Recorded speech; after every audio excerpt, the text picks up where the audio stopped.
I've been Okay. thinking like maybe we could. I don't know. It's a big project. I really want to revive the Vice News era. Yeah, I Mm. mean, our long-term goals, that's the thing, is like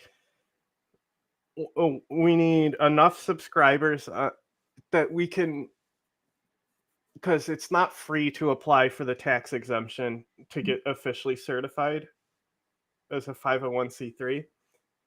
So as long as we have enough there, and then enough for like subscriptions, like for Restream and stuff, and then Yeah. just having that actual like official tax exempt status to present to people, and then like anyone inside the organization then can basically like any travel they do, basically they can get tax exemptions on, Mhm. and then you actually, because like you need something to offer people or they won't give you the time of day to come work for you. And even though it's like going to be like more volunteer focused and allow people to make their own money through freelancing, what are we actually giving them? Yeah, man, it's a very complicated stuff. It's like I think the big agencies are trying to gatekeep this shit right now. They are. And even I That's think what I'm saying with like the demonetization and stuff. yeah, and Like, they're working with YouTube and really yeah, all it's the big ridiculous. boys It's are working together ridiculous. now. It's very like it's like very very nasty conspiracy. But like They we have like a they will certain gatekeep. point that we just need to reach, and like once that point is reached, there's like a new phase of operations. And like, like I had the idea to do this before I left Syria, and it just took me, so because of fucking health insurance in this country, to not have fucking coverage. And then Oh like yeah. the 2 years once I finally do get coverage, not only I had to get coverage, then I had to find somebody who could actually treat me inside the insurance, which is even harder. And then from there, it like took 2 years to just rebuild my like normal sanity. But like also like meeting Jack is because like he's just as dedicated to the idea of what we want to do. Yeah. So that's another aspect as well. Like I needed to find somebody like that to partner up with to push through, because it's hard to find people. I mean, Ace was really good too, but he's also like in school to be a doctor, so that's why he fell off, and we haven't heard from him. Hmm. Because I'm not sure. Did Jack interview you when we did your episode, or was it Ace? Yeah. No, it It was was Jack. Jack. Oh, okay. It was Jack. Because like Ace is And really, really, really knowledgeable about a lot of James this is stuff. also good. Mm-hmm. But James is um, Ace, we could only get him some of the time because he's literally like in school to be a doctor and is doing the journalism stuff in his free time. yeah. So I hope I get You to know hear what? hear from him You again. know But what's really popping off? What's really popping off is like Middle Eastern journalism. It's really mm-hmm. like really. It's like right now we talked about how it will pop off. Like journalism will pop off again in media and independent media. But that will be like even if it pops off, it will be like 30%, 40%. But Middle Eastern media right now, it's like 200%, 300%. It's Mm-hmm. like really multiplying. It's like another world right now. Well, and that's why like the central goal of what we're doing was always focused. Like that's why I joke and say our long term goal is to overthrow the Islamic regime of Iran.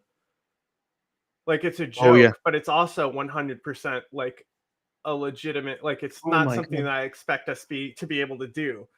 But like to offer the access to people in Iran to have like the security where they can like do journalism and not have to worry about like the freedoms of their own country. Because like that's why I stopped going to Syria and started working with people on the ground in Syria, because journalists that were coming up, I was taking it from them. Yeah. You know, why should my ass be there getting the job when they should be getting paid? Yeah. Yeah, I know. It's man, I remember man, I remember how dirty it was when I was working with Vice News and Jazeera English. Like how I remember, Yeah, like a big journalist. I won't say his name, but we agreed upon like it will be like a certain amount, and then he gave me yeah, 50%, and he acted like he that was the deal. And then no, and then I told him no, the deal was like this number, and then he was like, oh, okay, okay.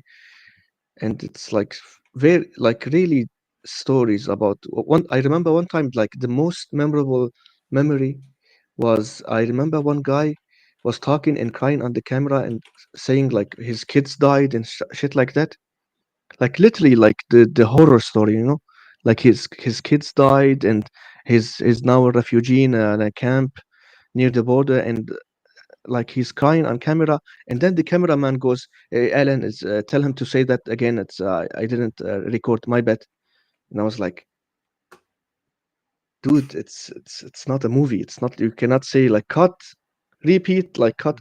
It's real life, you know. It's like he said it the most cold way, you know. Then I yeah. realized like, Well, that's the thing is like if you make those mistakes, there is ways to get back around.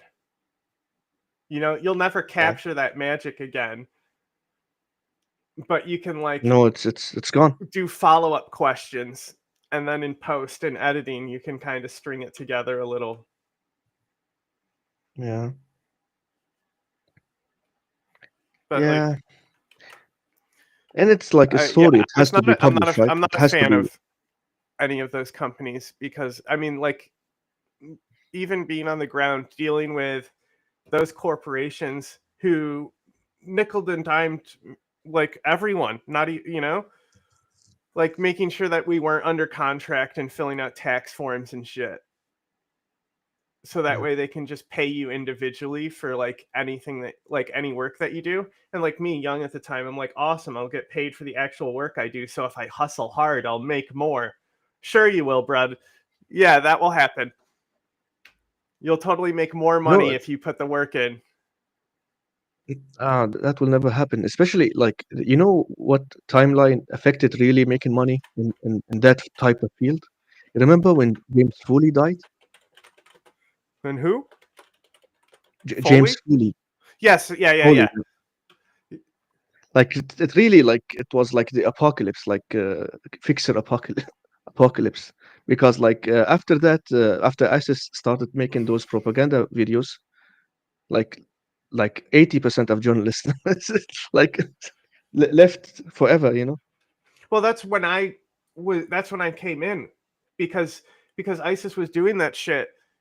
So the fucking market was wide open for like crazy kids like me who didn't fucking care about their Yeah. life and was Oh using the yeah, money for like partying instead of you like were that investing crazy, in huh? my future. Man, I don't think people understand it was like, I don't know what type of money you were getting, but I know some, like the people I Not know, much. they were Not getting like enough. 1,000, 1,000 a day, and that was But like in also like 2013, a you know. lot of companies had issues because of insurance.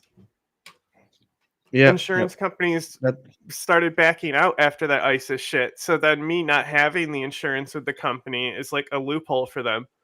But they even though you would think that if journalists would be in less supply, there or in less yeah, and there would be more demand. You'd be paid more. yeah, But like I'd be paying way more if I was salary. And I yeah. could get away with doing a lot less. Fucking salary is You where know, it's at. actually, lots of journalists were very angry because of the insurance stuff, because they wanted to risk their life, Hmm. like they wanted to go to dangerous places, But the and they company were not won't do it. allowing them. Yeah, But the also, Vice News these are was all like, things that really if went you go, into we don't know you. the background for starting fifth gen because if we're propping up and paying the journalists who are already there instead of like all this corporate garbage, they don't have to worry about insurance. They live there. Yeah, man, you need you really need capital. Hmm. You need like 100,000 just to start. Well, that's kind of the point of like going the nonprofit route, is that we'll never be in the infinite growth, because like Vice, that's the issue with Vice. It was fucking like venture capitalist backed. That's never a good Oh, business model. I think there's audio issues. Oh, for me. No, for chat, they can't hear us. Seems. Hang on. But I can't hear you guys. Let me check my. Because we can hear each other. Yeah, I can hear it on Twitch if it's coming through my speakers. I can hear, this person says. I'm just doing the promo tweets and stuff before we dive into it.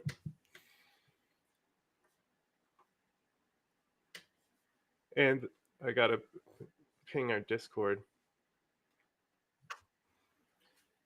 But yeah, I mean, this is the whole point. Like, the upstart is like, I knew how much work it was gonna do to fucking get an upstart, but look at the Young Turks right now because of how they designed their No. business model. You know? So like, Yeah. it's really thanks to ISIS that I have the idea to do this, because if it wasn't for ISIS, I probably would have never even went there. So, thanks ISIS. Thanks for killing James Yeah. Foley. Oh God. You know, one thing when people say that United States created ISIS, they don't tell you exactly how that happened. Well, that's Like the because United the States people who created say ISIS, that but don't actually understand the context. They just say it because they think that ISIS. So I talk about this, but you'll hear it a lot of times in Palestine, where it's like kids getting bombed. Well, now they're for sure going to be terrorists, right? It's like, getting bombed doesn't make you a terrorist, dude. Like, the fundamental background we see in terrorist networks is like the fact that they went to fucking prisons in these fucking Arab countries. Like, that's where the radicalization point comes up for all these terrorists. And like, you look at the yeah, goal of a lot of these terrorists, and they center around freedom, not violence. But ISIS was different. ISIS, I say, is literally like the propaganda, how we tried to depict Al Qaeda and stuff. That's what ISIS was. It's like the like, isn't there the Purple Crayon movie? He like draws and things comes alive. yeah. No, I've met people who actually think that CIA trained ISIS, and it's like really stupid. Well, they talk about, is it Timber Sycamore, right? So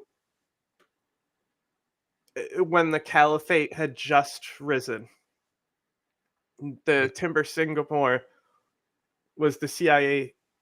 They, for a brief period, they helped fund Syrian rebels. They trafficked. I mean, this is tied into Benghazi. They trafficked Gaddafi's heavy weapons to the Yep, Syrian rebels, right? And people think yep, just because that happened that year, that like the CIA has always been involved in manipulating Syria, but that plan failed. Like, the democratic values of that revolution began to fade because of ISIS and things like that. And that's why they switched and started backing Kurds like that year. yeah. Yeah. I'm reading a book right now about what the CIA done in Kurdistan. I think ISIS was like basically made in prisons like Abu Ghraib, and Bashar al-Assad really helped them because he was the one who like released all the prisoners from Al-Qaeda in 2011. Yeah, he even did Gaddafi. it in Oh my 2003. god, my mic. What's happening? But yeah, Your your voice is suddenly yeah, I know. I'm trying to fix settings because I was cutting in and out, and then it's just like yeah. no And max volume. when he released the prisoners in 2000 and after like 3 4 for them to make trouble for the United States, and then they were like they made Al-Qaeda wing in Iraq, and basically all Well, of them were like Saddam's officers, right? I don't remember the guy's name, but he's a bald guy. I think he's a teacher. But he has this thing where he talks. It's like a big think piece or something where he talks about how the U.S. created ISIS, and it's Mhm. like I think he has the nuance right. Let me try and find this guy's name. But that's why a lot of the like context I try to give people. Okay, here it is. I typed in U.S. created ISIS, and immediately this Vice News piece came up. Ah, nice. But they will copyright me. But this guy, have you seen this guy? You recognize him? I've seen him before. Yeah. Let's see if his name is in here. Of course it's not. Mark, this guy right here. Mark Dana. Yes. But he's debated Hitchens as well. Because like Hitchens is like he debated him on like the pro-Iraq war stuff. But I think this guy, if you talk about how the U.S. created ISIS, this is a guy. I think he has the right thought pattern for that thing. Oh no, Nice. my background. But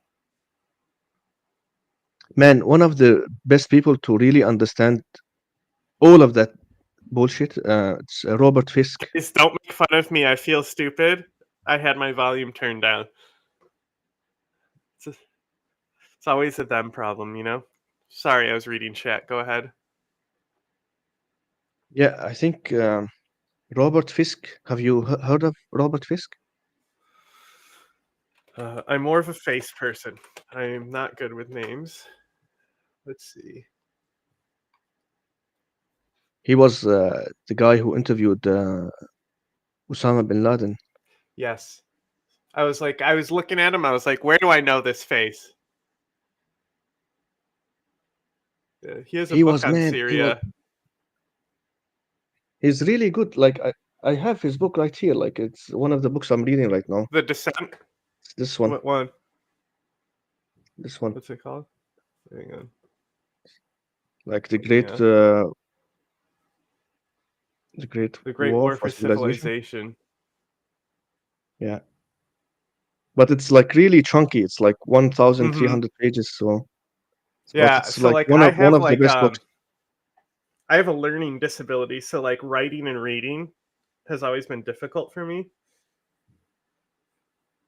So I think that's Dyslexia, you why mean? I really took off with interviews is because it's the best way for me to actually learn and get knowledge from people. Mhm. But like I would love to read. I would love to be able to read something and like cuz it's like Au- Audiobooks if I exist, man. read it, if I Audiobooks. read something, I don't yeah, that's a solution as well. But that, you know, they cost money as so eventually I'll just cuz that's what I do is I only really listen to podcasts in the background when I'm working anyway. But like when I read, the information isn't stored in my brain, but if I hear it out loud, I'll like never forget it. Yeah, yeah, I understand. No, it's like even if you like read and write and all of that bullshit, the audiobooks is it's awesome. You can do But stuff and that's listen to it at the same time. and then not being able to write well in my goofy nature. That's why for most of the time I was behind cameras instead of in front. Yeah, Anyway, I understand. Anyway, do you um see this penis on the map? I was about to say, who drew this dick on this map? It's like the Kurds have a dirty mind, you know. RPG. Um, I've looked at I've listened to Mazlum Abdi, what he said about the attacks happening right now in Manbij, and he said that they're trying their best to negotiate with Turkey and the new Syrian government, and at the same time they're trying to fight like the militia, like the Turkish-backed militia in Manbij. So it's like two fronts, diplomatic front and a military front. Because Mm-hmm. today the Kurdish party, Kurdish friendly party in Turkey. No, I think it was yesterday. They spoke with Abdullah Öcalan, and Abdullah Öcalan said, "We want peace with Ankara. We should start negotiating peace with Ankara." But I don't think Turkey wants that. I honestly don't think Turkey wants to negotiate with the Kurds because they undermine them. They don't take them seriously. It's basically what the British did with the Irish. You know, when they negotiated and then they didn't make the peace treaty when the troubles were happening. I'm just pulling So up. I'm pretty I sure I don't think bookmarked the video of I don't think Erdogan wants to take the SDF seriously.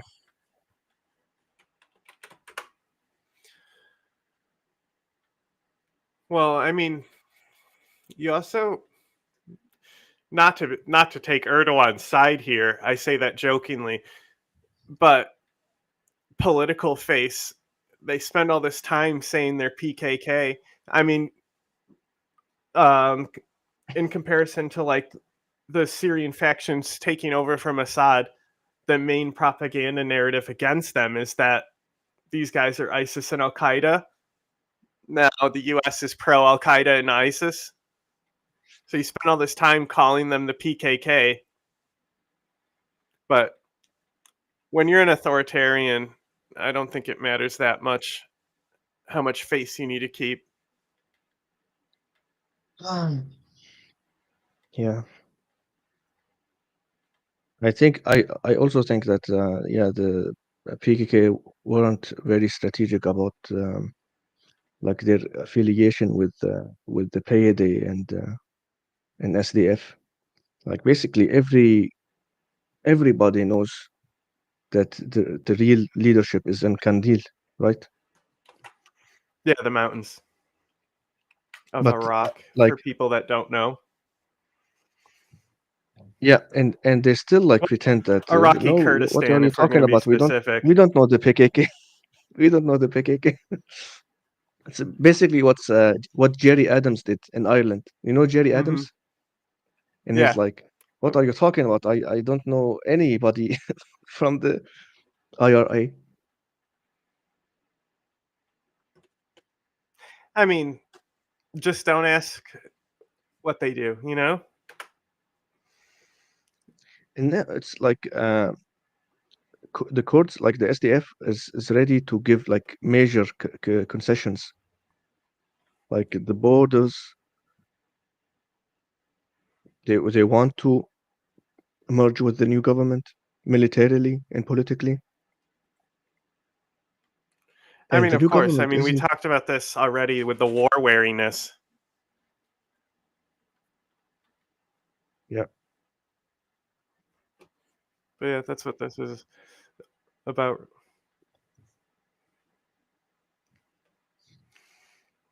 مظلوم You عبدي. know, he is in principle ready to transfer responsibility to border security forces to authority in Damascus. On that note, there's this thing about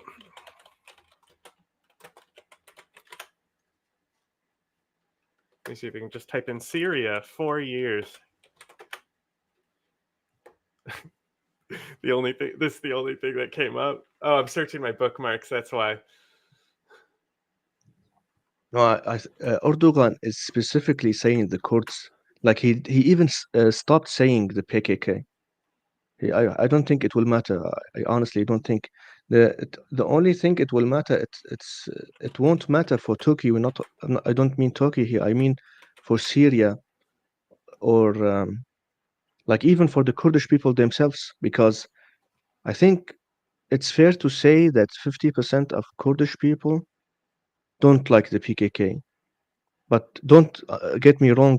If the like push comes to shove, everybody will fight with the PKK, right? Mm-hmm. But not everybody likes them. Like not, it's not. They don't want them to represent the collective identity of the Kurds. You know, like it's Well, the I same also with. think that with the outside forces splitting Kurdistan constantly, I mean, if you just look at like the politics of the autonomous republic, or are they even a republic in Iraq? Autonomous region in Iraq. Like Yeah, there's literally two governments functioning to like run one state there. yeah, that's And so correct. like That's correct. I think that's a big reason too is you're not going to have Kurds unify behind an idea because of the side effect of the colonialism.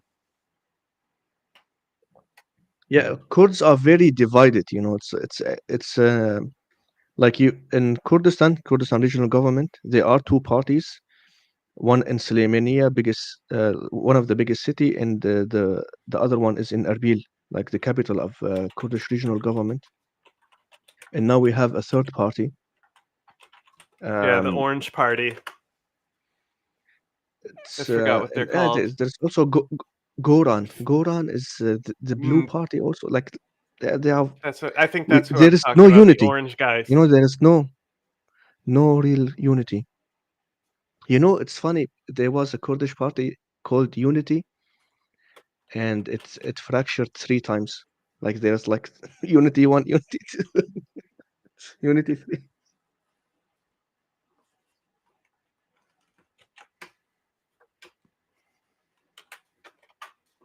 Yeah, the Peshmerga is like really much stronger than the Iraqi military.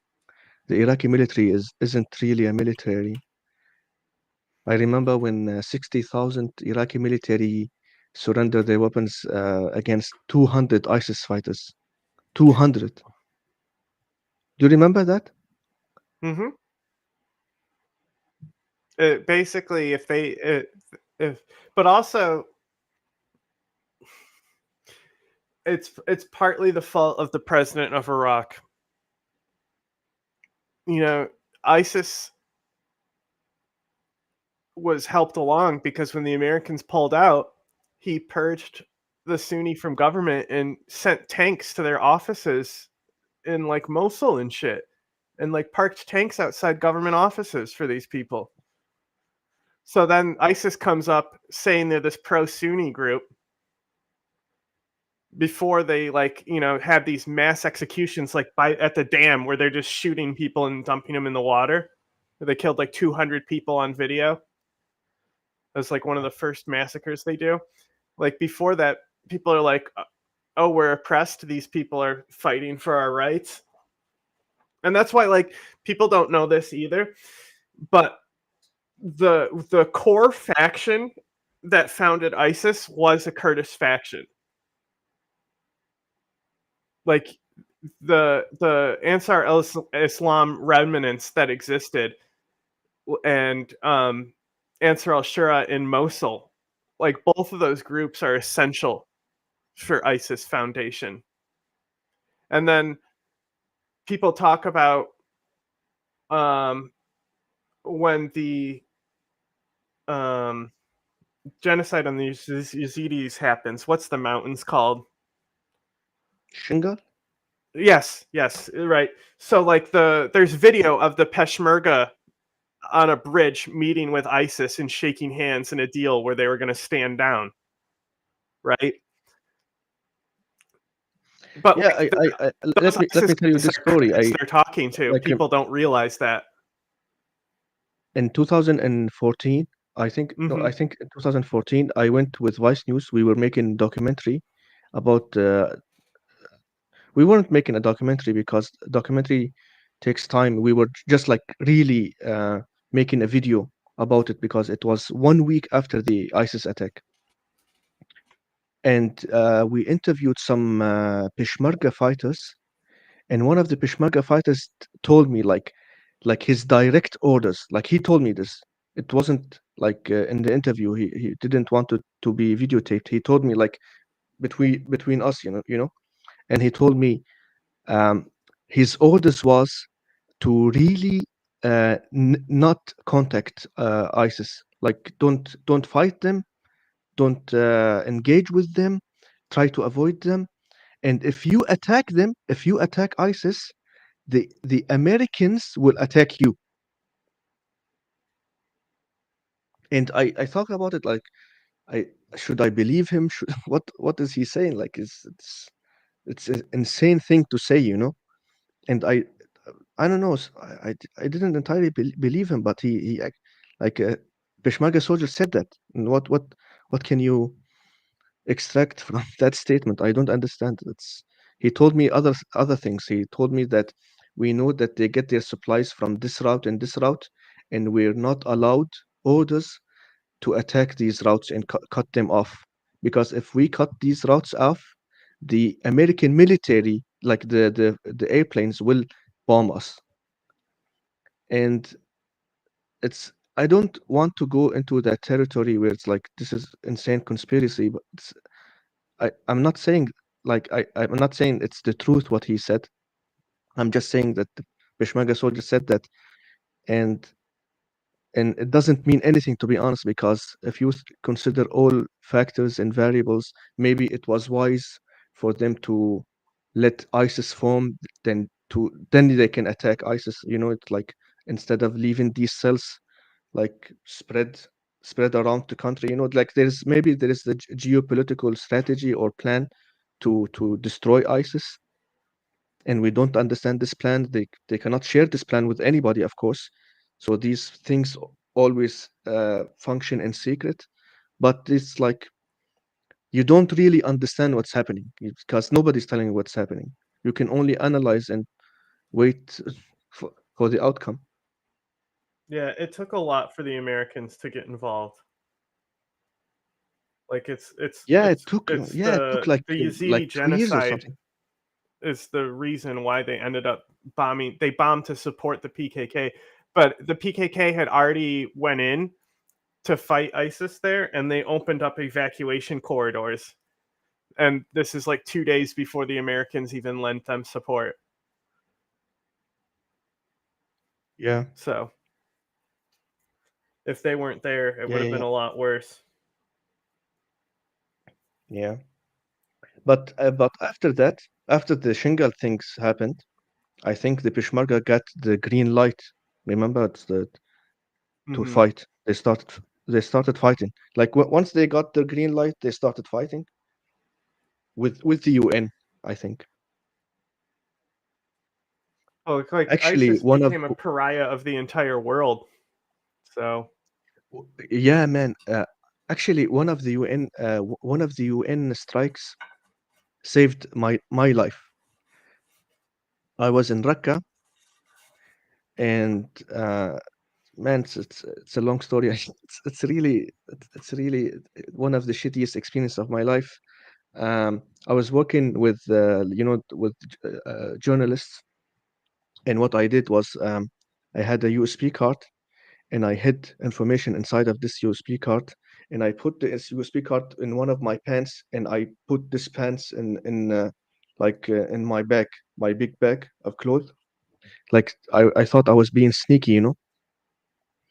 And then they took my they searched everything on a checkpoint before Raqqa, one of the ISIS people, and he took away my USB, but we didn't have a laptop. Like I had the laptop, but it wasn't working, it wasn't functioning. And he said like you will take this USB card later. I will give it to like my leadership, and they will see what's inside of it, and then we will give it to you later. And I was like, oh, okay. And then I left, and what's in the if they took like if they knew what's inside, if they had a laptop on the checkpoint, I would be dead. Like they will, I will like there are pictures of me with journalists and shit like that. And I honestly thought I would die when I saw them like take the USB card. I honestly thought I would die. And then I went to Raqqa and I said like I have to escape, like I have to run away from this. I cannot. And I escaped because the one of the checkpoints outside of Raqqa was bombed. Like the UN bombed the checkpoint, and because they bombed this checkpoint, I could leave to Aleppo. And when I arrived to Aleppo, I left. Like I 1 day later I was in Turkey, and I oh shit! Every time I remember this, I get like PTSD. Mm-hmm. Yeah, I try not to think because it tends to hurt me. But anyway, um, I'm I I'm not sure what exactly is going on here, but everyone's crying because Yeah. Jelani said or this 4 year transitional period where he's like, oh, people are saying like, oh, they'll hold elections in 4 years. There's a lot of like information that's hitting from like all sides, and I don't really even know what to believe is going on with this. Yeah, I saw a lot of Syrians online trying to justify this and Mm-hmm. like trying to make sense of it. They're saying, of course, that it takes like 4 years to initiate the institutions for democracy and stuff like that. But I don't know. It's like the real question here is like, can they start right now? Like, can they like start a vote right now if they wanted I to? mean, that's why I think they should start inviting the UN in, because the UN, that's their goal. Like, they will help you form a UN member state. Oh, okay. So like but the thing is, the US also needs to, well, they need to show that HTS has been completely disbanded, because then it won't member if the US member state has recognized them as terrorists, and they should drop the bounty against Giuliani as well. But I only think they should do that with agreements. Like, if he's going to take 4 years to implement this shit, then I'm not pro dropping the bounty on him. But It's is there? I don't. I've always been suspicious of this. Yeah, yeah, yeah. It is suspicious. But is there like a specific international procedure for this type of stuff, like for a vote and stuff like that? Well, the UN doesn't have a good track record because it's the UN, but I would say they have a better track record than HTS. But if you look at Libya, there's two governments there, right? But under the UN recognized government, they've held elections, and things like that. Not necessarily the most democratic elections, but you know, they definitely let certain And candidates run and certain other candidates don't run. I thought uh, like they will. maneuvered this procedure because they said basically that they want the new economic system to be the free market in Syria. I mean, what You else know, is there? yeah, like anything will be better than right now, but I thought like the US once they understand, oh, they want to go with the free market. It's let's let's stop antagonizing.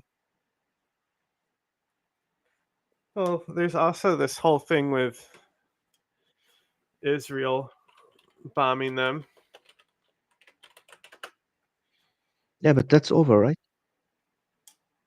No, there was Oh, just a. I saved this one.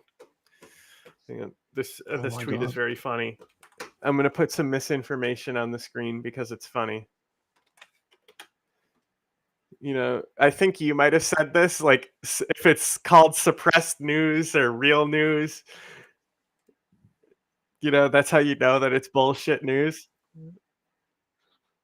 It's like Yeah, I've just read in this. tactical nuclear bomb used by Israel in Syria.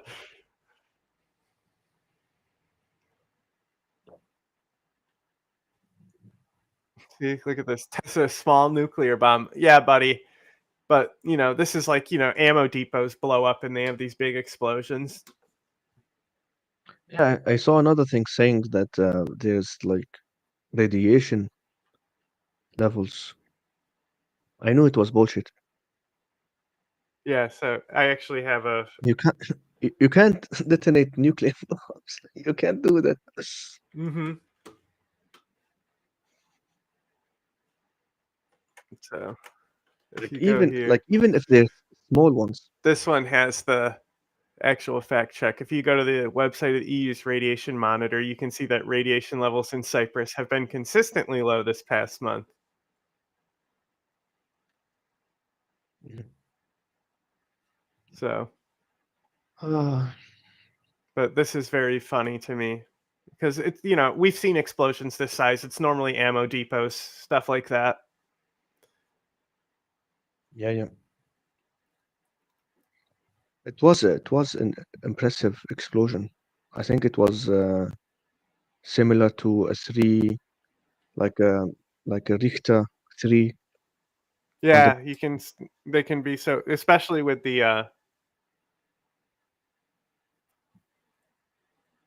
um, depots when they blow up.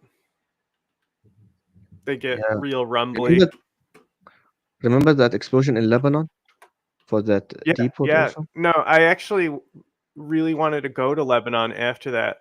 But if I had the money and I wasn't sick, you know, I would have been there. I It I was. actually made a lot of contacts after that, and I started. So like they have the um, kafala system, you know, which is Mhm. basically a slavery system. It's the they have foreign workers come in, normally domestic household workers.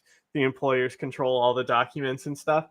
But after that bombing, everyone left and all those domestic workers were abandoned on the street. So What? NGOs were trying to send them back to their home countries to secure them, like the paperwork to get them out of the system. And so because of that, a bunch of slaves were able to be freed. So I got really invested in that. You're talking about slaves from Southern Asia, right? Well, these were mostly in Lebanon. It was mostly people from Kenya and East Oh, Africa. okay. Okay. But Yeah, because in the in UAE, In it's Gulf, Asia, I believe. yeah, yeah. Okay, I didn't know they were Africans. Yeah, I mean, and it's a scam too. They like offer it as a scam, and then you get locked in, and they control your paperwork. But I Yeah, think man, because it's Lebanon is on the Mediterranean, maybe that's why they don't have as many South Asians in their system. yeah, it's actually like very sick how the world like covers their eyes about like the slavery and happening in the Gulf, like the Indians, the the Pakistanis. I think it's Indian, Pakistani, Indonesian, Philippine, Indonesian. One of the things that I had Yeah, a these countries. like the October 7th attacks, one of the videos that disturbed me the most, they had like a farming hoe, and they used it to like they had a foreign worker on the ground, and they were coming down on his throat with it to like cut his head off with a dull farming hoe. And it's like, Oh, okay. what are you guys doing? Like this is just like somebody who's like a slave, and you're fucking decapitating him with farm equipment, you know? And that's like the issues Yeah. where like I have people who like try to justify things on October 7th, and it's like, why is killing this foreign worker justified? No, it's all of the people who committed like 7 October, they really need to be destroyed. You know, it's like the people who committed those atrocities, they shouldn't be like represented it as they shouldn't be representatives of the Palestinian cause, because the Palestinians actually suffer and they actually have a real cause. Yeah, And I mean, that's what I said and when is you think about it, like my main they are issue like with October 7th is I knew how many people were gonna die in Gaza as a result. yeah, you know, like there's 2 million people in Gaza, right? Like how many went terrorist mode? Like 1,000 October 7th? Like how many Mhm. thousand? Like 2,000? That's a And a lot of minority. them came from foreign networks. They weren't even some of them weren't even Palestinians, you know? There was Yeah, yeah. just like you have the Al-Qaeda trading camps in Afghanistan, all that shit. They brought in these people. A lot of them were IRGCs, stuff like that. That's Former that's ISIS exactly was how in there. terrorism works. That's exactly how terrorism works in the Middle East. You see it like these terror orgs. They get supported by Israel, like Hamas. It's been said by Ben Gurion and all of those motherfuckers. Like they're our Yeah, you assets. can literally They pull up video. literally said that, and they said like Hamas is our most important asset, and we should support them. And then shit like 7 October happens. Basically, is like Israel and what Assad did, what Qatar and some like Saudi princes did, like some billionaires in the Gulf region. They sent a lot of money to Islamists and they ignored the secular groups. Like any secular group, they ignore them, they weaken them, and then the secular groups run away, seek refuge in Europe, and the Islamists make these groups and they thrive with these weapons from all of these foreign institutions. Mhm. Well, then also, like, look at with a joke as like it's not real, but people say that a third of ISIS came from Britain because a third of them could speak English, and that was like their only language.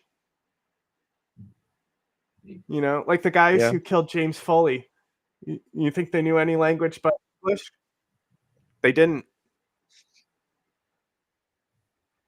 and there was a video about the guy who killed James Foley. Hmm. There was a documentary about him. He was like I think he was an American, right? He was He from was British. Detroit. Oh, he's British. Okay. He was British, and because Cage, an organization I support, because they're all like former Gitmo guys, and they're like to bring justice to people who are you know in Gitmo still, even though these Yeah. people are very responsible for like very atrocious things. I still don't agree with it. But they got in heat because Jihadi John had like met with their organization because he was detained and being harassed by British police, according to him. But he was being Jihadi recruited by John. ISIS. Of course, the British intelligence services were looking at him. So Cage caught a lot of heat because they found there was a connection between them and him, and they told him that it's fine to go to Syria, but they should join and fight with the rebels, not ISIS. Okay. So, like, all the guys involved with James Foley, they were all British. 2 of them are currently on trial. They got extradited to America, but they have videos of them crucifying people, so they're on trial for doing shit like that. Oh, okay. Man, I really wish that like the media concentrates on this shit. You know, it's like make movies about this stuff, like about the real shit. You know, like you don't have to like invent stuff from nothing. It's like the reality itself is very fucked up.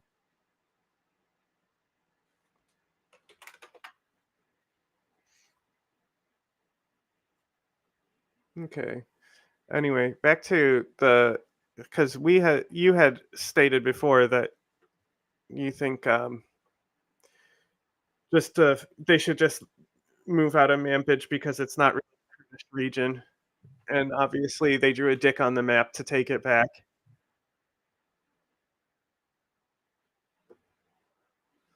Yeah. So, how you feeling about it in the current situation?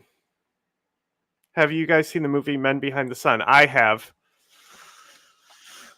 It's about the Japanese camps. It's a shock movie. It is a Middle Eastern saying, they will hide you behind the sun, talking about dictatorships.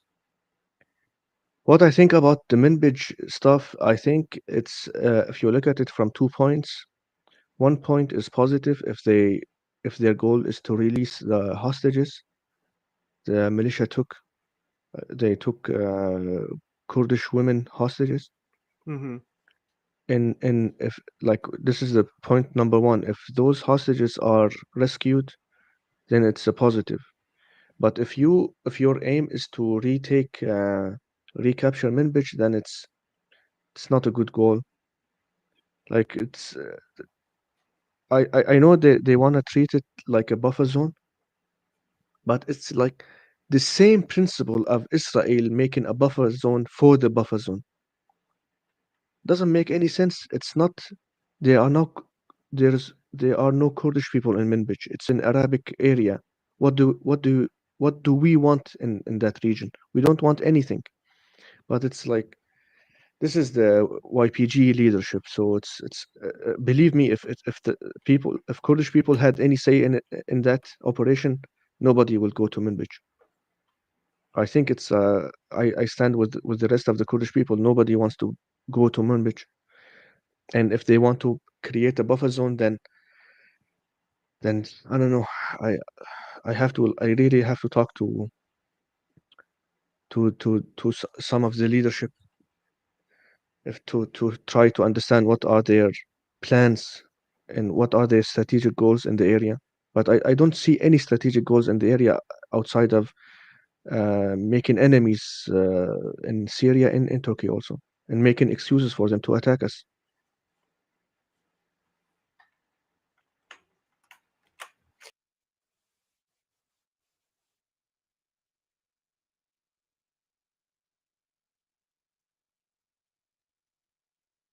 What?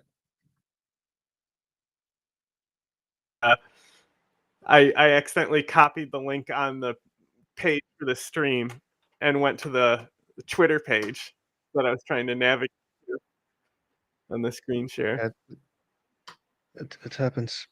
Mhm. Like, what do you think? Well, I think, um, next week we'll have to see what happens at that end of things. Um, Oh, how long they stay in there. If they withdraw after or if they try to hold territory. man, next week I could be in like I'm really considering like going there. You can see I how it really is want on to the talk to ground. Muslim Abdi. Right?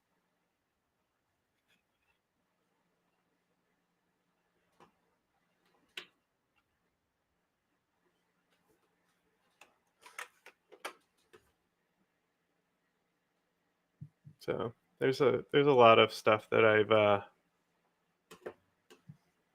bookmarked, just showing some of the current operations there.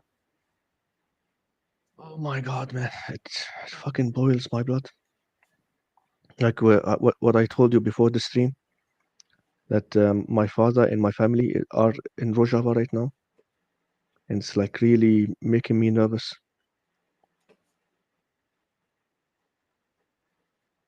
Because you think that violence might reach them. I don't know. It's they're in Amuda. It's 20 kilometers from Kamishli, and it's like the capital of Rojava. I don't think it will reach them right now, like from this side, from Manbij side. It's very, very far away. Like I think it's 125 kilometers away. But Turkey is 3 kilometers away from my city. Like we live Mm. on the Turkish Syrian borders, like 3 kilometers from the Turkish borders. And Amuda is the capital, and Kamishli is on exactly on the Turkish borders. You know how easy it is for Turkey to capture Amuda and Kamishli? It's very easy. It's easier for than Manbij. But basically, it's Manbij. They use these militias, right? The those bullshit militias. I was going to say something else, and but they won't use their Turkish army in attacking our region. But if they used the Turkish army to attack our region, then it will be like 1 day operation. Yeah, it's one of the. I mean, basically, Trump gave them permission last time, so that's a worry I have. And then, just real quick in chat, if I was president, Mhm. I would supply the Kurds with billions of dollars worth of equipment and aid. They are always getting fucked over. I hate it. They're getting fucked over specifically by the Americans, though. Like nobody else Yeah, is even giving them the time of day. man, Trump, this fucking it's really scary. Like what he agreed with Erdogan. Nobody knows what the deal is. But I really Hmm. really think you know there's a very famous article. You can search it on Google right now when that general quit after Trump betrayed the Kurds, right? It's like really famous when one of the generals quit right there and then when Trump betrayed the Kurds, and then they asked him, "What? Why did you betray the Kurds? They are like our major ally in the region." And he said, "Why would I give a fuck about the Kurds?" Like his exact quote. Yeah, And I he have a doesn't give a little shit. compilation I made back then. And he's like they're fighting over sand, and then he goes like, you know, there was an article I read where they mentioned specific battles that you know they'll help us retake their own land, but they didn't help us with Normandy, for example.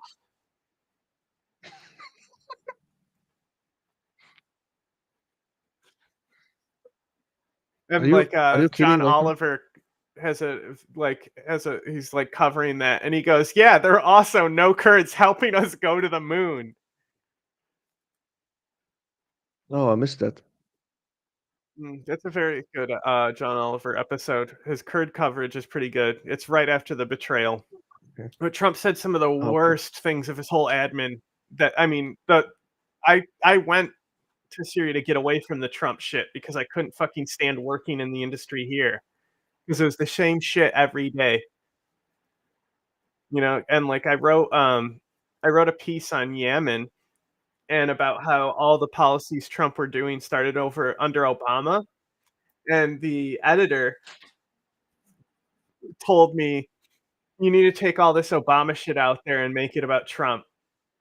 And I like tried to argue with him about why it's important.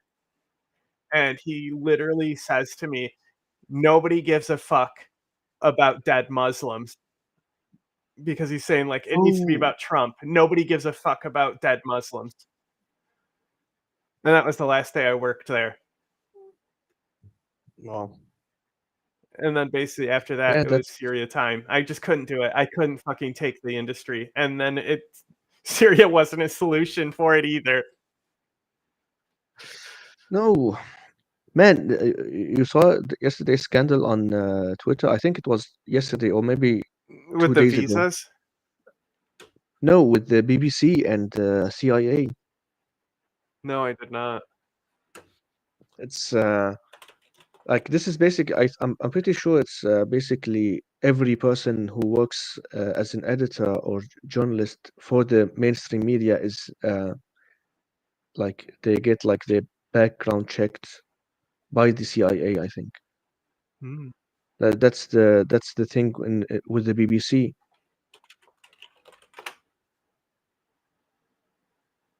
So I don't think it only makes sense for your boss to say that like they're not Uh-oh, the hiring the squirrel sharpest posted people. about it.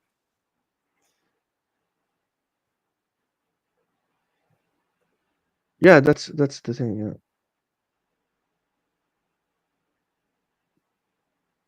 Yeah, but for them, it's about we only get clicks if it's about Trump.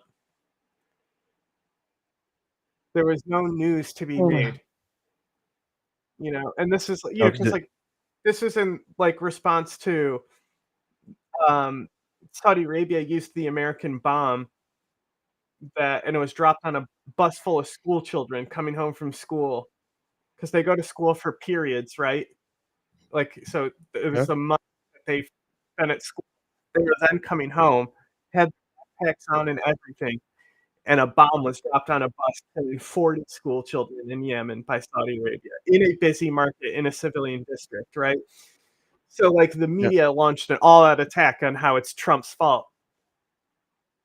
And I write this article saying that these policies started with Obama. The bomb might have come from Obama's admin, not Trump's. And the criticism yeah. was so strong that Trump actually did pull back support for Saudi Arabia and stop selling them certain munitions. Man, I think I really dislike Trump, but honestly, he's like the perfect like sacrifice lamb, you know? Yeah, he makes Like people make a lot of money the from shit slop. Obama done is also atrocious, Mhm. and everybody is fucking piece of shit. You know, this is actually this. I'm really sad that Kamala lost, and I'm really horrified about what Trump is going to do. But at the same time, and this is not contradictory, okay? At the same time, I'm really glad that Kamala lost, if that makes sense. You understand what I'm saying? Yeah, Like 'cause, like, kind I of hate shit them both. didn't happen under Trump because he delegated so much that shit didn't get done. And kind of the reason why shit got done under Biden, like, a lot of the successes his admin was claiming was shit done by Lena Khan at the FTC, like the junk fees. He Yeah, would always be bringing that up. And it's like, you didn't do that. Someone you yeah, did that. That was not Biden yeah. policy. Not So, only that, the funny thing is like he's going to fire Lina Khan right now yeah. when he becomes president. Well, I just think the last 8 years have really shown that America functions better when there's not a head of state that's functional. Yeah, yeah. That I was thinking about that. No, because you saw what happened with Biden, right? When Mhm. shit came out that he's not functional the last 1 year, and I was like, Yeah, oh man, Obama this also explains let Putin annex Crimea. why they achieved this and that. Yeah, they said he literally, like, from day 1, they started suppressing stuff. Man, man, this makes perfect sense. Yeah, like you really need somebody with Alzheimer's who's like completely lost his mind and it Mhm. will be like the best president in history of the United States. If it wasn't for this last year with Israel, I Oh really yeah, wouldn't have a lot of criticism for the admin. oh yeah, yeah. No, honestly, what he did with his policies with what's the name of that policy? Like the child tax. Child tax credit. Child tax credit is wow, it's like really impressive, one of the best. And the other one, the other policy is like really impressive one is the one policy that gives power to smaller towns and regions. What's that called? Yeah, It's and also yeah, he did the Infrastructure Act. yeah, infrastructure. And also, the main thing that I said I wanted to see from the admin when he was coming in was to boost our production of semiconductors, and it's one of the first things he did. So I was like, immediately, he hit the benchmark of what would have been satisfactory to me, because it was just stupid we hadn't. Like, I don't know why Trump didn't do it. And, and he Oh made my the God. point where he's like, "We invented these things. Why should we not be leading the market?" Like, Biden continually would say that. Yeah, yeah, yeah. And the Chip Act also. Yeah, that's what I'm saying. That's the semiconductor Ah, okay, yeah, microchips. yeah. Yeah, yeah. That's Oh, Trump. but they brought a lot of jobs in, like, in Albany here. One of the big things that they opened was in Albany here. Brought a lot of jobs into New York State. Okay.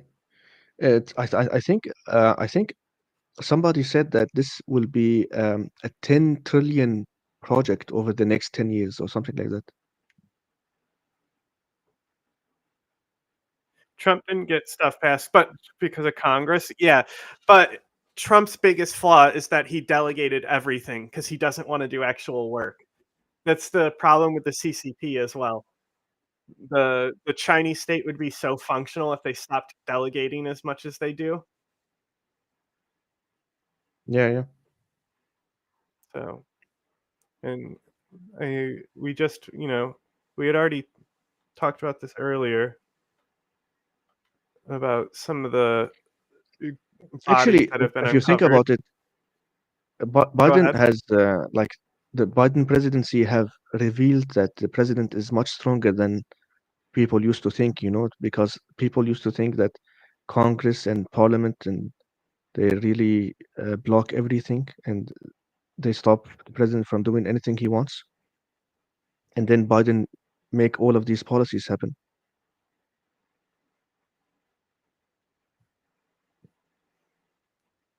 Okay, so anyway, mass graves.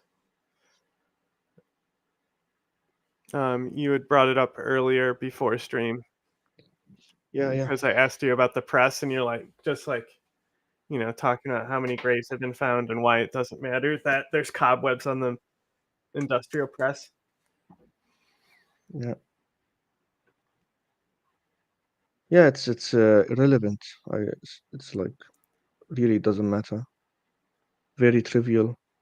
Uh, the press is you can take it out of the picture. What matters is the the mass graves that they discovered, and I think collectively among all the mass graves, I think they found four mass graves. I think maybe six, either four or six, and between all of them, they discovered like 200,000 bodies, and these are like 200,000 of people um, missing through the like civil war, revolution, civil war.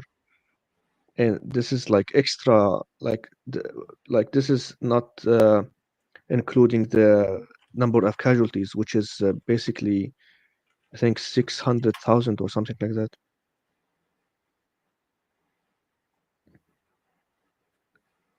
And they discovered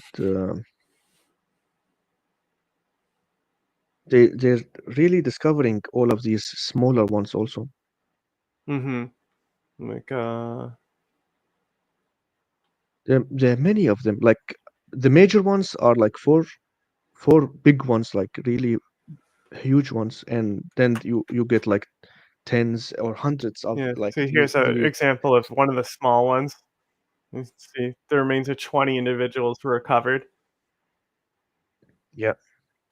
Basically, these small ones are when a platoon attacks a village, then it's like right then and there they do this like smaller ones. When this is like a huge one, this is like corpses of like 100,000 victims of Assad. This is like one of the major ones.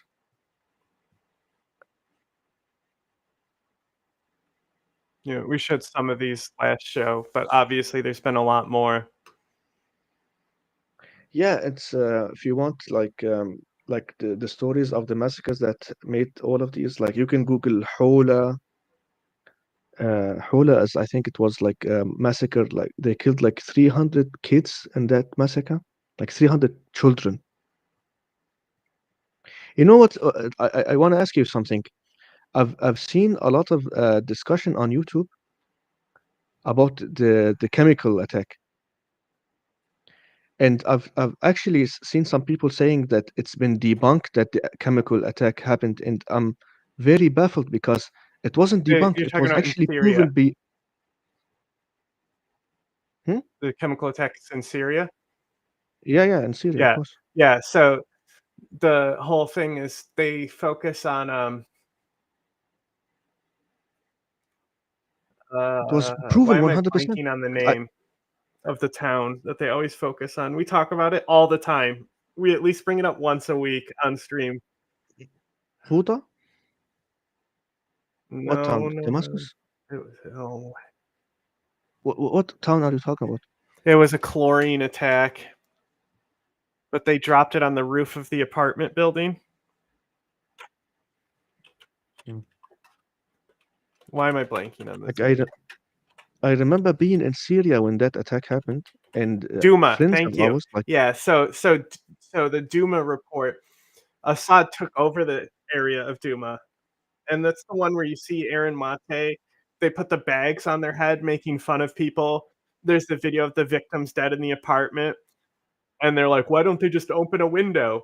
Because the whole issue was that the chlorine tank fell on the roof of the building in Duma, yeah, and so because of that, the chlorine went down through the building, so people were running up to the roof to get above the chlorine, and they ran into their own death. mm. So Yeah, it it led wasn't to a lot debunked. more deaths. I don't know where they're getting their info from. It wasn't debunked at all. I think like if you don't believe Syrians, then believe the four UN institutions that proved it. Like So the most disgusting shit, man. there was like one, and Gray Zone hyper focuses on it. There was like one report from a UN investigator or something, and it contradicted other reports. So they clung to this report. But then recently, like this year, it came out and discredited that report completely. And like Aaron Mate was having a meltdown over that because the main attack they focus on is Duma, which is like the one we have the most evidence for. Like there's so many other chemical attacks they could laser focus on to try to debunk the narrative, but Duma is the one they focus on for some reason. I don't know what's wrong with these propagandists because I would pick different ones. No, I think it really clicked in my head right now why it matters, like specifically this accident, because they've proven that they killed hundreds of thousands of people, right? I think this matter is important because it's important for the US. It's like one of the red lines from Obama, right? Yeah. It's so they really He said, discard a red like line for us would be uh, if we see a whole bunch of chemical weapons going around. yeah, exactly. They discard what locals and Syrians say, but they really care about Israel and the US. You get what I mean? But it was also the initial chemical attacks were much worse. Like, you know, it's like the beginning of the assaults on civilians. But then like there's like a period where they don't happen, and then the Duma period comes with Aleppo when they start taking Aleppo and moving north. Then we start seeing them again. But even then, they didn't kill as much as like one of the bigger attacks that he did in like 2014 is still the biggest. Yeah, he killed like 1,400, I Yeah, think, Gotha. in one attack. In Ghouta, This yeah, one. like in Yeah. one attack, I think, like in So one like blow. this one, see the estimates here. It has 281 to almost 2,000. So people focus on like how the estimates are crazy. But this lowest estimate, I'm not sure where if it says here, but we looked into this and we found out that this low estimate it came from French um, open source intelligence, where they looked at videos and counted the bodies they could see on a video, a single video. It wasn't a body count. They were counting casualties that could be physically viewed from a video camera, and people laser focus on this low number. But that was never like a number of that was like the minimum because you could have seen before official death toll counts came into place because on video they could see that many. Man, I'm glad you said that because it's been actually proven that specifically the French intelligence were in bed with the Assad administration. Mm, Like specifically France, like the French intelligence, and also one of the former presidents, one of the former French presidents, he was really friends with one of Assad's officers. Like it's like insane level of man. What was the name of that French president? not Macron, the one before him. Yes, No, I know what you're no. talking about. That guy was literally an Assadist shill. Yeah, yeah. I forgot No, about this. the French intelligence like really helped Assad, and like up until like 2012. Then I think they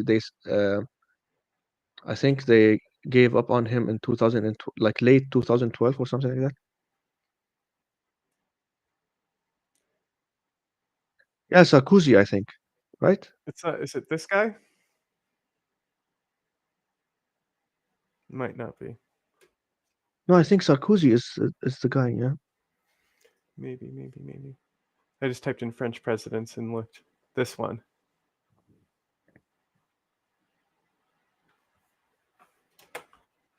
Yeah, Sarkozy is the guy I'm talking about.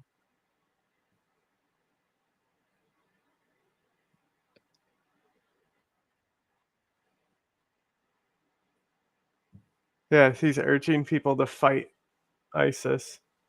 So here you go. His long courtship with Assad dates back to 2007.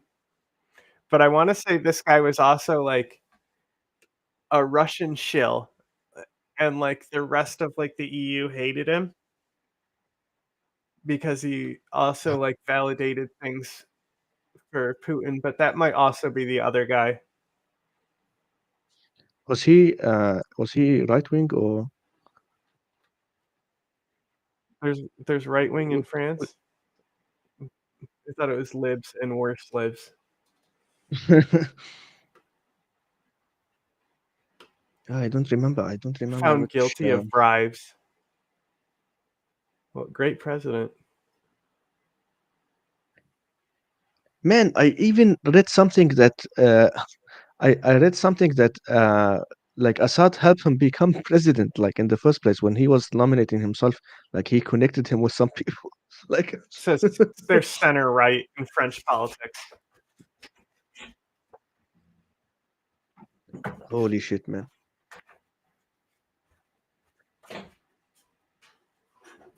This world is disgusting, by the way. Hmm. That's always been French terrorism, Algerian, 1962, humiliated in. My big issue, like, I can tolerate a lot of stuff. Like, I literally can tolerate people doing the October 7th apologia. I understand where their mind process goes and why they do it. But I can't There are people who want ever to get sacrifice past the anyone Palestinians. who do Assad apologia or chemical attack denials or anything like that. I have no tolerance for it. I can't do it. You know what will be extremely funny?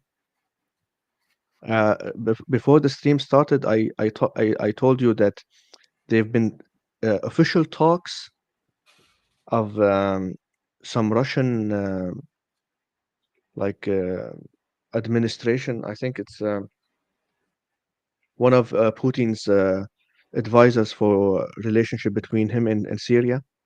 He made an interview and he said it in Arabic also, like was very broken Arabic. He said that uh, we are surprised and we find it very disgusting what Bashar al-Assad did in Syria.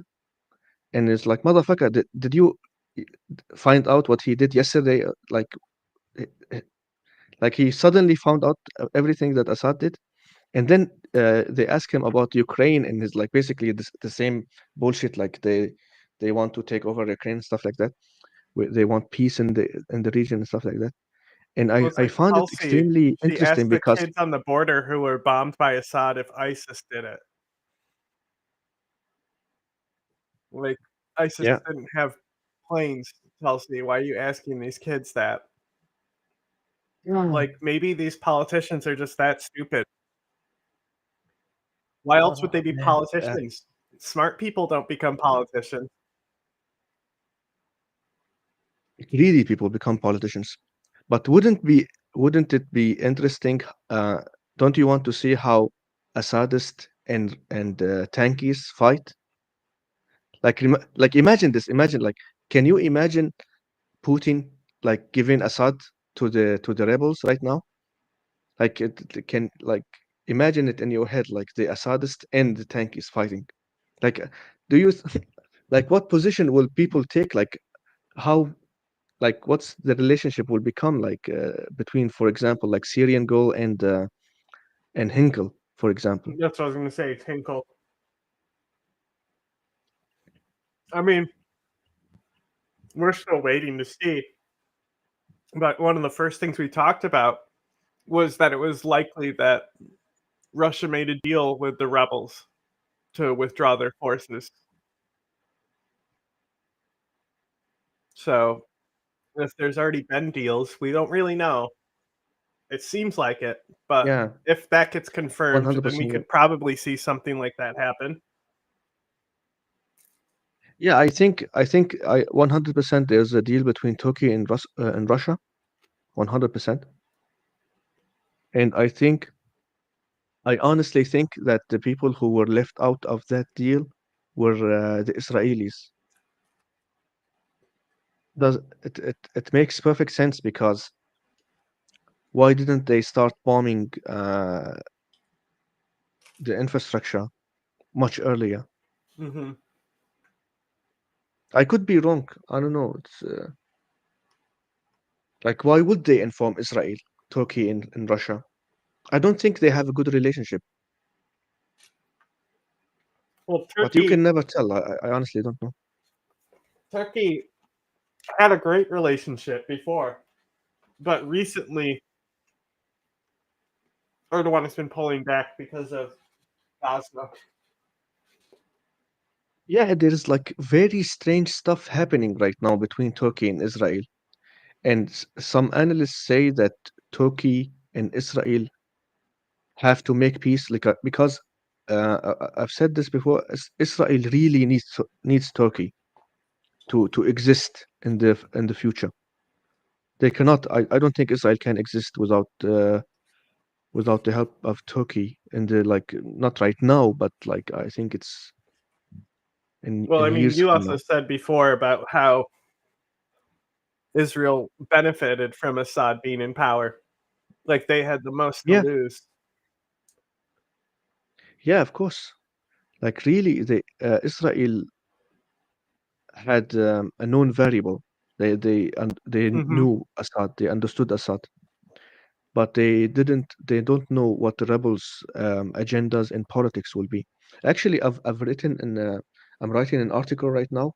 It's an analysis about how Assad weakened the Syrian military when he took from his father, from Hafiz al-Assad.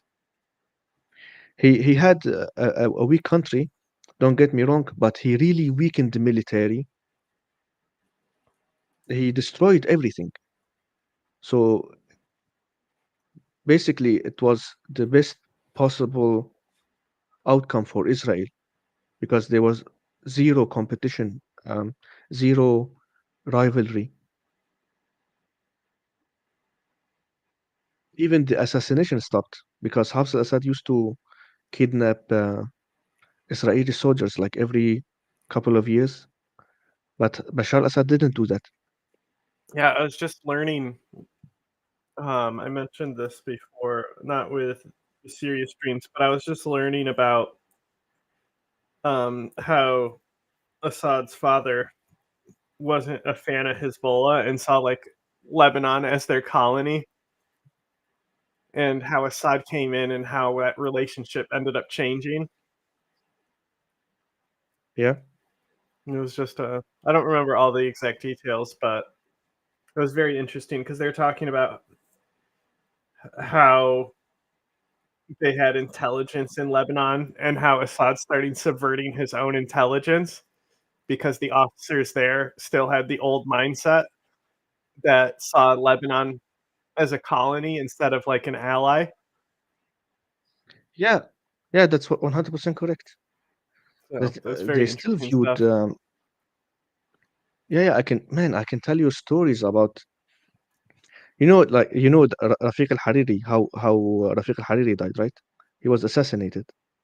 Is this the Lebanon intelligence service guy for who's the Syrian intelligence?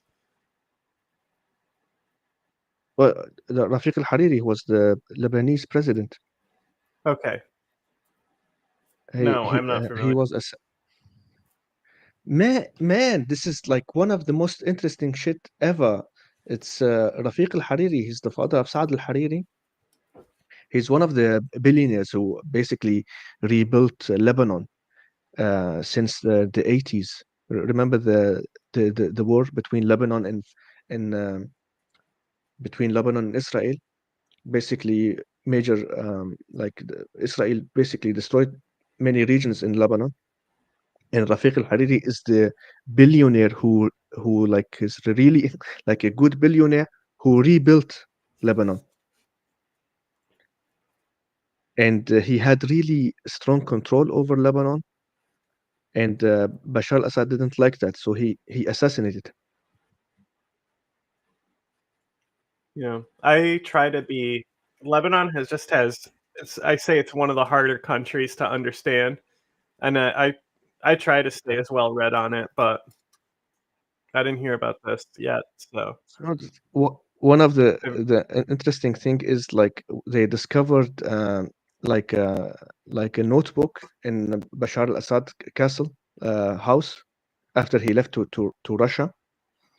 And in this notebook, there were like pieces of newspaper, like hundreds of papers, and it was like headlines about assassination of Hariri. It was like a notebook made out of newspapers. It was like hundreds of newspapers headlines about the assassination of Rafiq al-Hariri.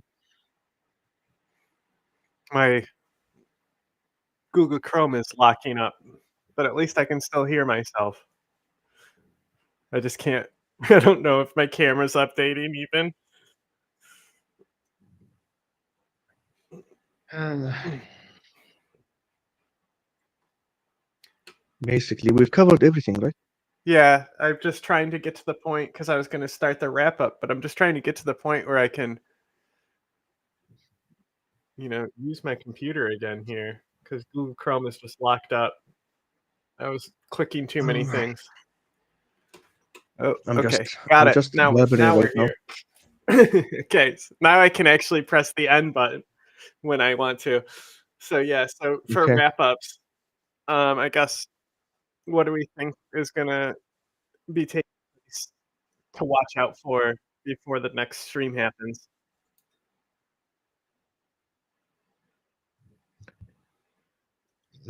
One of the most important things is we still haven't heard Erdogan's reaction to what Abdullah Öcalan said And about I don't making think you peace with mentioned Ankara. it yet. No, you Yeah, did a that little. what we're waiting for that.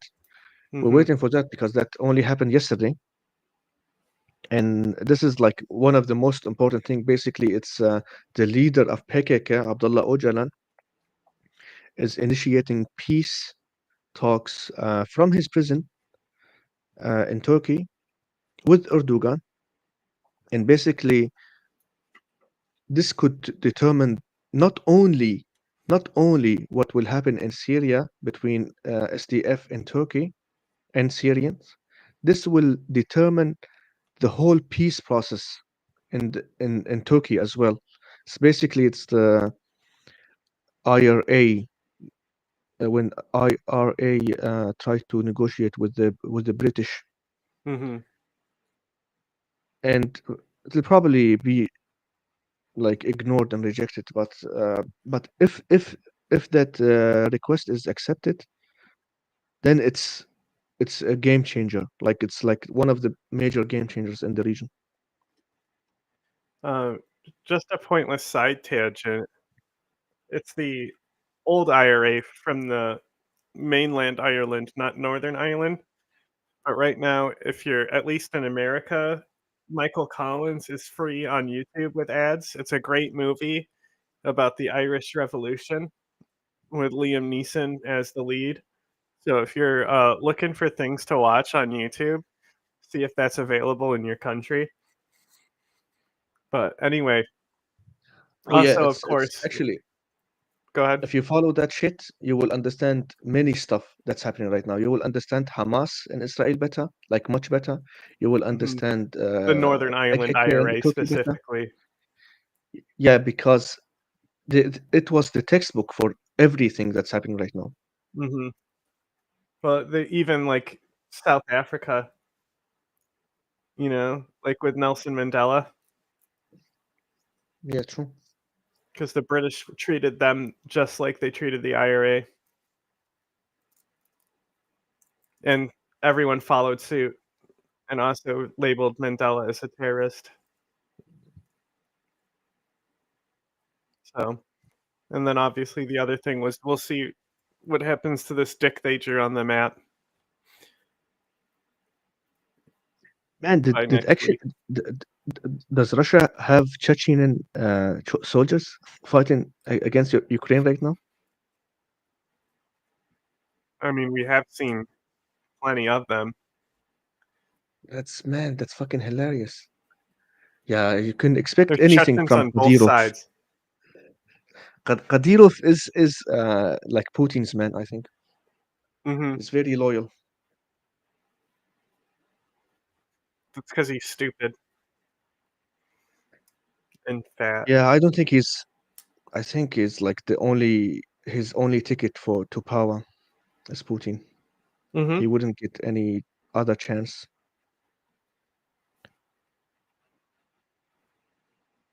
Man, I'm kind of bummed man. that they kicked him off of all the social media though, because his accounts were funny. Oh yeah, he is. He is. He is an entertaining guy. Yeah.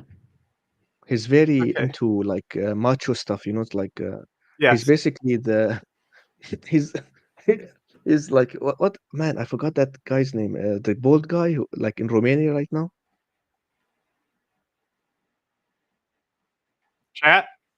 Like he's the macho bald guy in Romania. Oh, He's like Andrew Tate. yeah, yeah, Andrew Tate. He's like he's like an Andrew Tate. That makes sense. So anyway, I think Jack and I are doing some silly stuff later. So if anyone hasn't subscribed, we're doing some more stuff. All right, Season. it's been fun.